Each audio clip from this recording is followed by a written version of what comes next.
Olá a todos, esta é mais uma aula do componente curricular Manejo e Conservação do Solo e da Água, da Universidade Federal do Sul da Bahia. Meu nome é João Batista e sou professor desse componente. Nessa primeira aula, que a gente vai fazer a apresentação e a introdução do componente, nós iremos dividir em 3 partes para os vídeos não ficarem muito longos. Então, o componente curricular, com a ementa, a gente vai estudar que o solo e a água são recursos naturais renováveis, erosão e conservação do solo e da água, mecanismos e fatores que afetam a erosão, impactos ambientais da erosão do solo, predição de erosão do solo, como essa erosão ocorre, práticas de controle de erosão, manejo conservacionista do solo e da água, papel da matéria orgânica na conservação do solo, um pouco de manejo de bacias hidrográficas, o planejamento de uso da terra e a aptidão agrícola das terras. O objetivo que aqui os estudantes que nós temos com os estudantes é proporcionar a eles o entendimento e a importância do manejo de conservação do solo, principalmente nas atividades que envolvam agricultura, silvicultura e a parte de criação de animais, principalmente a pastagem. E construir a importância dessa conservação do agro do solo, e na sustentabilidade das atividades humanas, nessas atividades agro-silvopastoris.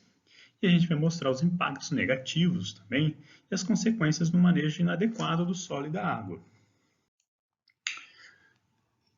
O sistema de avaliação e a forma de gestão do CC, a comunicação será boa parte via SIGA para o sistema. Então, a avaliação será: nós teremos um seminário ao final do componente que valerá 40% da nota. E aí nós temos algumas propostas de temas, que é recuperação de áreas degradadas, produção de água, plantio direto, agricultura sintrópica, recuperação de nascentes. E o 60% da nota será de relatórios de aulas e atividades extras. Toda aula nós teremos algumas atividades a serem feitas para fixação do conteúdo. Então, nessas atividades que devem ser entregues, elas irão valer 60% da nota. O material será disponibilizado via SIGA. Nós teremos uma comunicação com os discentes, além da parte de SIGA, será criado um grupo de WhatsApp para essa comunicação. E a entrega do trabalho será também via SIGA. O que nós iremos ver nos conteúdos, as aulas? Essa aula de apresentação e introdução de erosão hídrica e processo de erosão. Erosão hídrica e processo da erosão, uma continuação. Nós iremos ver os fatores que interferem nessa erosão hídrica, práticas para controle de erosão hídrica, produção agrícola na bacia hidrográfica segundo legislação ambiental e recursos hídricos, uma pincelada sobre legislação ambiental, cálculo de mencimentos de terraço, que é uma prática de controle de erosão, e apresentação de seminário. As referências bibliográficas estão aqui, sendo que eu sempre coloco que as principais referências nós temos aqui, o Bertone Lombardi Neto, Conservação do Solo, que é um dos livros mais importantes no Brasil sobre conservação do solo. Tá bom? Eu gosto muito dele. E está aí na biblioteca também. Gosto também muito de prática mecânica de conservação de água e solo. Também, aqui. São, para mim, os dois livros mais importantes que nós temos aqui. Então, começando o conteúdo. Ciclo hidrológico. Como que funciona? O ciclo hidrológico, na verdade, é o ciclo da água. Então, como é que começa o ciclo hidrológico? Nós temos as partes de precipitação, ou seja, a água ela está armazenada na atmosfera na forma de vapor da água, essa acúmulo de vapor água na atmosfera terrestre, a gente tem um acúmulo e começa a formar a condensação desse vapor na forma de nuvens. Quanto mais espessa essa nuvem, mais dificuldade a luz solar vai ter de atravessar ela, tendo uma tonalidade mais escura. Por isso, quando a gente fala que as nuvens estão mais escuras, nós falamos que as nuvens estão carregadas, porque a nuvem impede, nesse caso, a passagem da luz solar e tornando ela mais escura.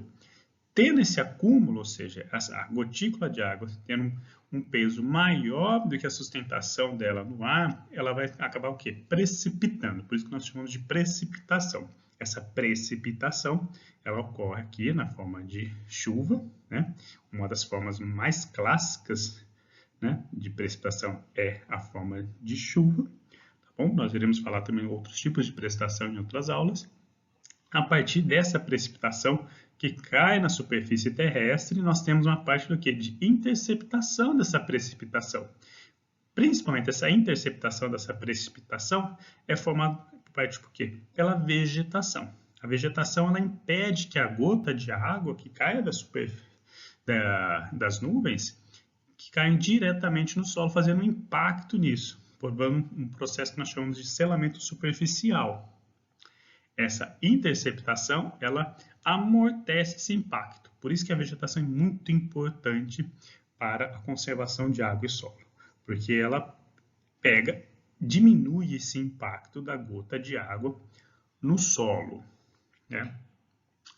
Partindo disso, a água que é amortecida ou já está dentro, ou já está no solo, nós temos um processo que nós chamamos de infiltração.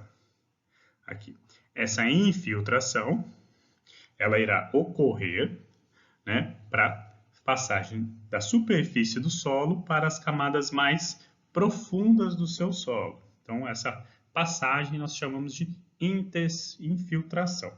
Essa infiltração ela ocorre e a água vai entrar no solo e vai ficar armazenada no solo. Essa água armazenada no solo é a água utilizada pelas plantas, tá, nos processos de evapotranspiração.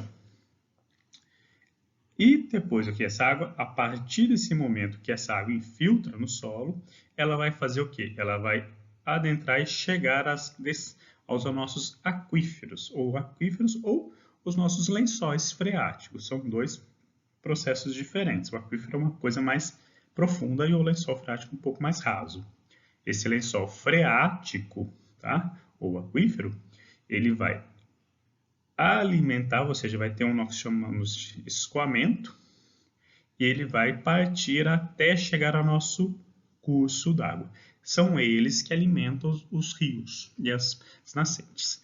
Quando essa infiltração e esse escoamento que nós chamamos por parte da superfície, que é o subterrâneo, o escoamento subsuperficial, ocorre e ele adentra, ou seja, ele chega à superfície da Terra, nós chamamos esse processo de chegar nessa superfície da Terra, nós chamamos de nascente, ou seja, a água nasce nesse processo. Outro processo, ou seja, se a água não infiltra no seu solo, ela vai fazer o escoamento superficial, que muitos chamam de enxurrada. Ou seja, a água não infiltra no seu solo e ela vai direto para o curso d'água. O escoamento superficial, né, em excesso, ele causa enchentes, tá, e é extremamente maléfico para o ciclo hidrológico e para a parte de conservação de água e solo. Por quê? Porque a água não infiltrando no seu solo, ela não fica armazenada às plantas. E não alimenta também o lençol freático, que vai alimentar os rios ao longo do tempo, para que tenha sempre água disponível, né? Então, nós tentamos sempre evitar o escoamento superficial. É dentro do escoamento superficial que também tem um dos maiores processos erosivos que nós temos, né? A gente tem a perda de solo, tá? E isso ocorre o quê? Um processo de perda de água também. Quando nós sempre falamos em conservação de solo e água, né, temos que falar sempre juntos, porque conservar água é conservar solo é conservar água também. Tá? Temos também um processo que chamamos de percolação. O que é a percolação? Ela, quando a água infiltra para camadas, né, mais profundas. Nós chamamos as camadas mais profundas, né, de aquíferos confinados. É quando você fura um poço, né? O pessoal fala que o poço, vou furar um poço aqui artesiano. O poço artesiano nada mais é do que um aquífero confinado. Quando você perfura um aquífero confinado, são profundidades grandes, né? Muitas vezes acima de 100 metros, 200 metros de profundidade, a água jorra, porque está uma pressão acima da atmosférica. né? Essa água do escoamento, né, que passa aqui pelos rios, ou seja, a vazão dos rios, ela acaba indo até onde? Nas nossas águas dos oceanos, tá? No fim, ou lagos. Alguns lagos, nós temos lagos continentais, mas a grande parte vai para os oceanos. Partindo dos oceanos, nós temos um processo de evaporação dessa água para formar condensação novamente dessa precipitação e voltar ao ciclo. Tá? Outro processo também de subida da água para a superfície terrestre é através da evaporação, através da transpiração das plantas. Tá? A transpiração das plantas é outro processo. Temos o processo de evaporação também na parte continental, ou seja, essa parte de evaporação aqui também ocorre na parte continental aqui, pela evaporação do solo, da água do solo, para a atmosfera. Esse processo de elevação da água, por parte de transpiração, né, e evaporação, nós chamamos um processo de evapotranspiração. São os dois processos juntos. Tá? Ter vegetação na superfície terrestre auxilia na menor perda de água por evaporação. Por isso que a vegetação também é vantajosa para conservar a água, tá? E conservar o solo, porque diminui a erosão do solo por parte da erosão hídrica e também reduz a perda de água do solo, porque vai ter uma superfície coberta e a radiação diminui essa incidência de radiação no seu solo, reduzindo essa perda de água também. Tá? Então, esse é o nosso ciclo hidrológico. Né? E onde o ciclo hidrológico, né, a gente sempre estuda o ciclo hidrológico, a principal área de estudar o ciclo hidrológico são as bacias hidrográficas. Por quê? Na bacia hidrográfica, né, que é uma área delimitada, né, por divisores topográficos, né, ou divisores de água. São as partes mais elevadas da nossa superfície que dividem a água. Dividem a água aqui? Da precipitação. Então, nós temos a água, choveu nessa parte, a água que escorrer para cá vai para uma outra bacia, e a água que escorrer para esse lado aqui vai para essa bacia hidrográfica. Tá? Nós temos a origem dos rios, são as nascentes, né? Vai formar os rios.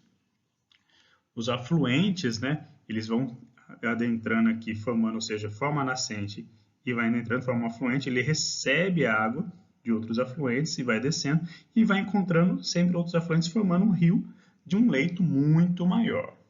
Tá bom? O espaço ocupado aqui, né, pelo rio nós chamamos de leito, tá certo? E eles desaguam aqui, ó, em outros rios, lagos, né, ou, né, no oceano. Nós temos que uma lei importante, um marco na parte da legislação ambiental brasileira, é a Lei 9433 de 1997, né, que define a Política Nacional de Recursos Hídricos e o Sistema Nacional de Gerenciamento de Recursos Hídricos. E ela coloca que a bacia hidrográfica é a nossa unidade territorial para a gestão da água.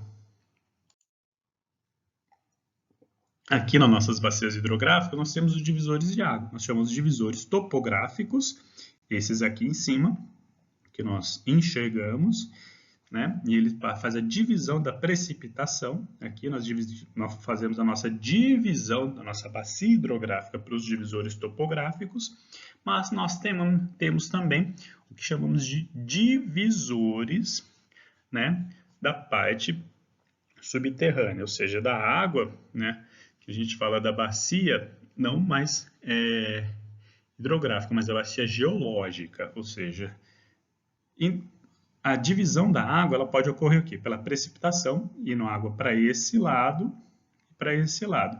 Porém, a água infiltrada, quando ela infiltra aqui, apesar de ter caído nesse ponto da bacia, o que nós chamamos de rocha impermeável, ela não coincide com o nosso divisor topográfico. Isso vai ocorrer o quê? que a parte da água que chover desse lado aqui, ó, vai para essa bacia hidrográfica na hora que infiltrar, contribuindo para esse rio aqui. A água que precipitar e infiltrar desse lado vai contribuir para o rio Y. Tá? Então, a água que cair desse lado e infiltrar vai para o rio X. A água que cair aqui e infiltrar vai para o rio Y. Tá? É diferente do que nós falamos de divisor topográfico. Precipitação cai aqui, a água que escoar sem infiltrar vai para o rio X. Caiu para cá, não infiltrou e está escoando já direto na superfície, vai para o rio Y. Tá? Então, nós temos essas duas diferenças aí de divisores de água. Tá? Os divisores de água topográficos e os divisores de água, né, da bacia geológica ou divisor freático. Tá? E aqui, nessas duas linhas aqui, ó, nós temos uma diferença de dois tipos de rios, dos regimes de rios. Nós temos os rios que nós chamamos de rio intermitente, né? E os rios perenes. O que é um rio perene? Um rio perene é esse caso aqui, ó. Nós temos dois tracinhos, né? O tracinho de cima é quando o nosso lençol freático está na época das chuvas, ou seja, maior quantidade de chuvas, o rio enche mais. Lençol freático na época de estiagem, que é essa linha aqui mais abaixo. Tá? Ou seja, parou de chover, o rio começa a secar, né? Ou popularmente falando. Então, nessa parte aqui, ó, ou seja, no rio intermitente, que é esse, no rio perene, me desculpa, que é esse caso aqui, ó, tanto na época das chuvas quanto na época da estiagem, sempre vai ter água, tá vendo? Essa aqui é a linha da nossa lençol freático. Então, o lençol freático vem aqui, ó, e está desaguando desse ponto. Não interprete um lençol freático como se fosse um rio subterrâneo. Não. Ele é como se fosse uma superfície molhada. Imagine como se fosse uma folha, né, molhada ali, como se fosse parecido com uma lagoa, alguma coisa do gênero. E nessa, ele coincide no rio e vem aqui. Ou, se for o caso, poderia ser uma nascente também, tá? Quando o lençol freático atinge a superfície terrestre, né, ou ele vira uma nascente, ou ele contribui para a água no rio.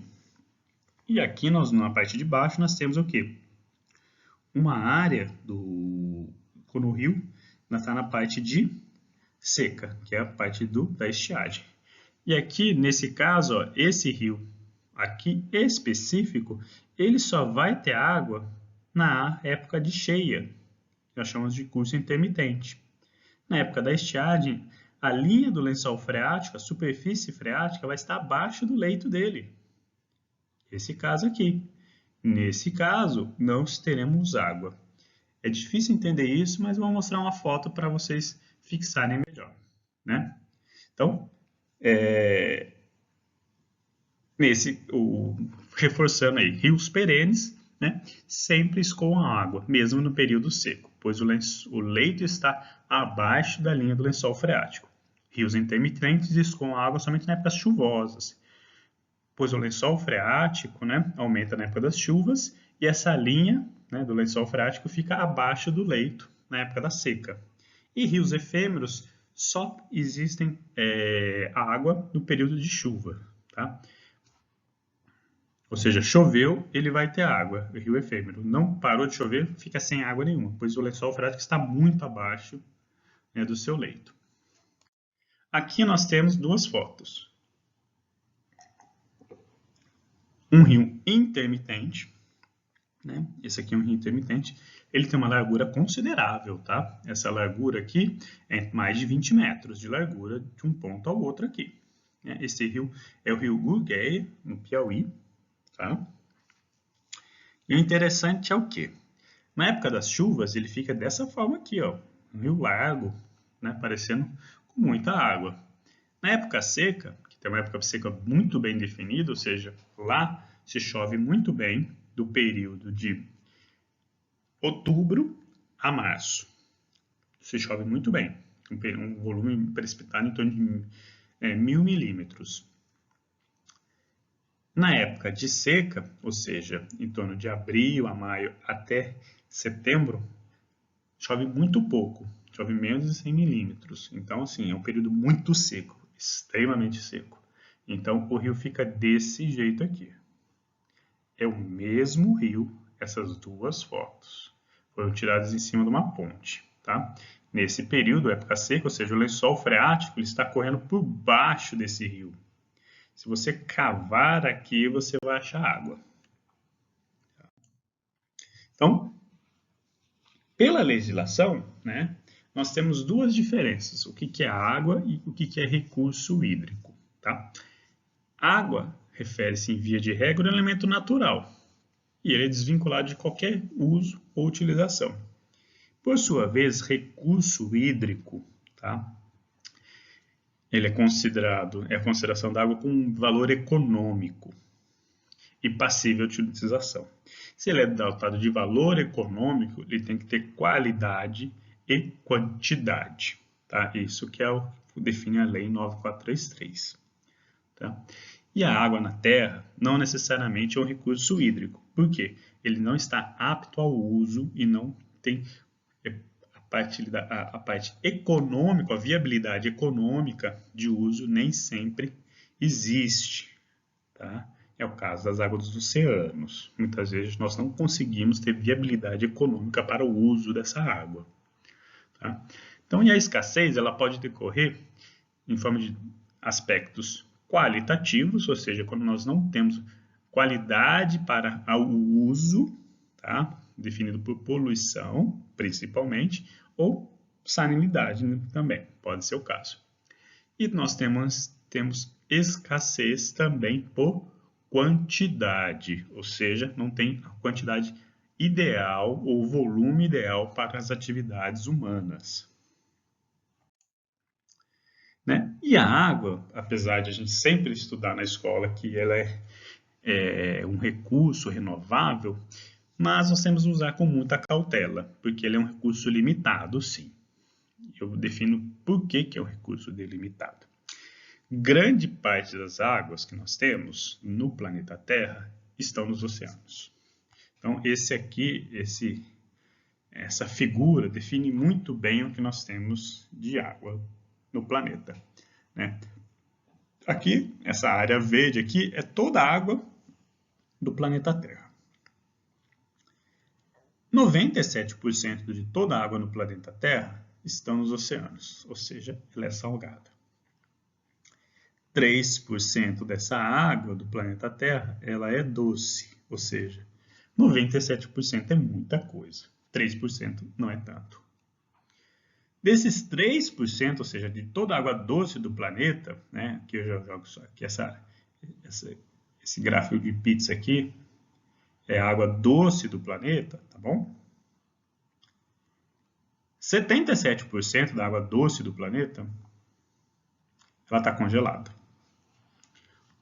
Polo Sul, Polo Norte são os grandes reservatórios, mas nós temos geleiras também, tá bom?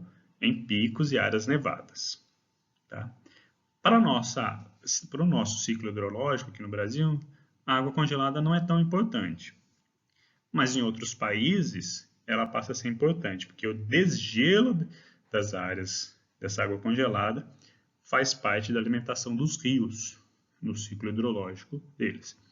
Um rio brasileiro, né, que corre pelo Brasil e que tem um grande volume de água por parte do descongelamento de geleiras é o Rio Amazonas. Na verdade, o Rio Solimões e o Rio Negro. Os dois rios, eles se formam, né, as nascentes desses dois rios se formam nos Andes, né, pelo descongelamento de geleiras se formando esses rios. Tá? Então, nas bacias hidrográficas brasileiras, tá? Essa parte de desgelo é muito importante para a bacia amazônica. Tá bom?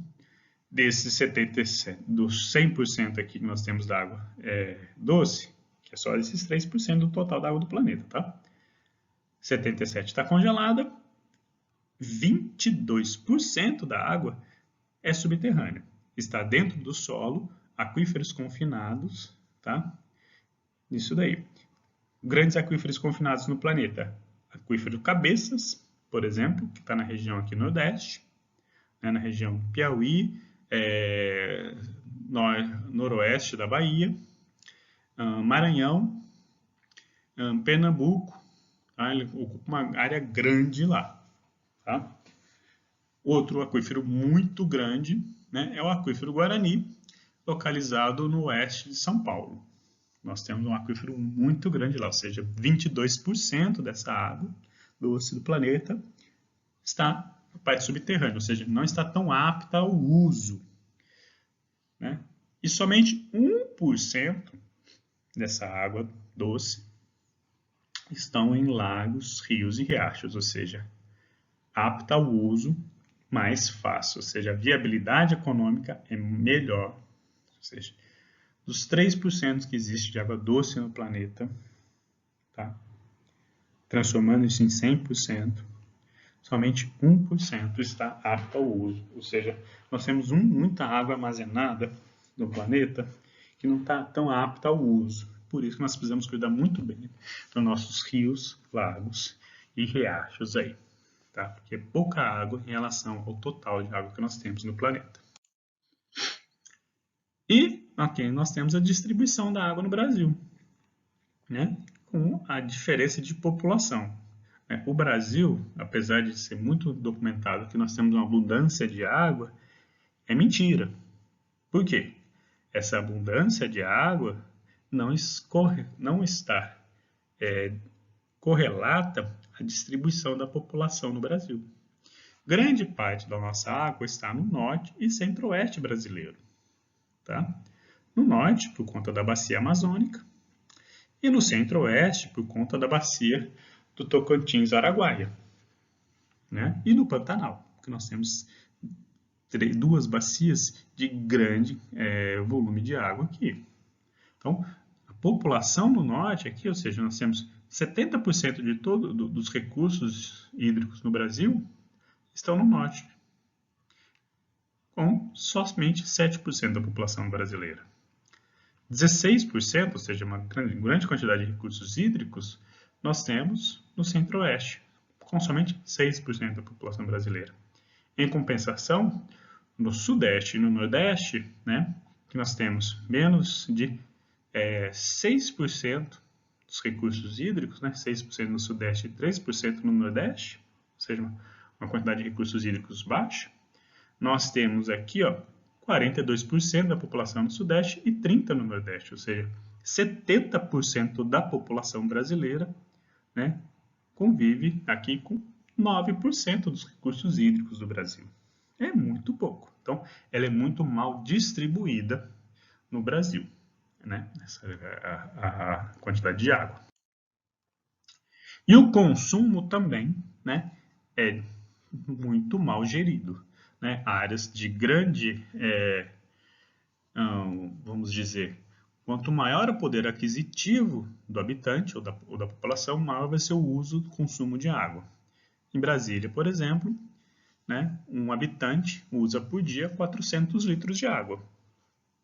Né, esses processos envolvem também a parte de alimentação, limpeza, né, produção de alimentos, tudo. Ou seja, é muita água para um único habitante.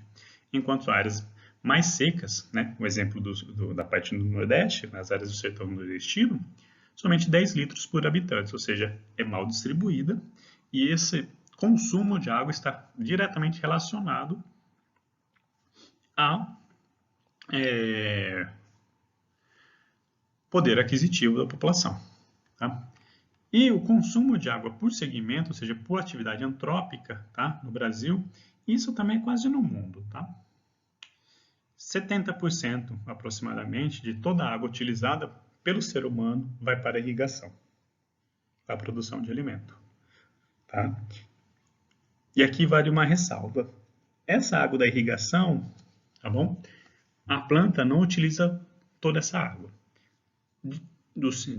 Vamos colocar, de cada 100 litros que uma planta absorve de água, 99 litros de água voltam para a atmosfera, ou seja, volta para o ciclo hidrológico.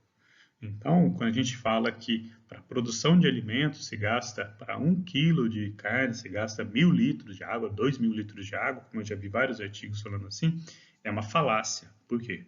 Porque grande parte dessa água, ou quase a totalidade dessa água, voltam para a atmosfera terrestre.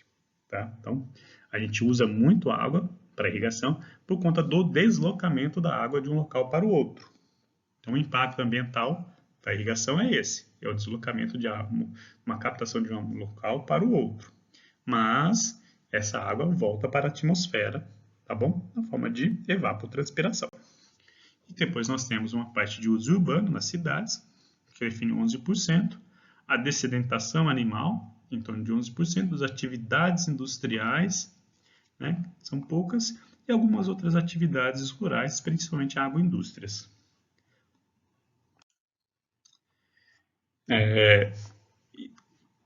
O uso da água também, nós definimos dois tipos, que são os consultivos e não consultivos. Tá?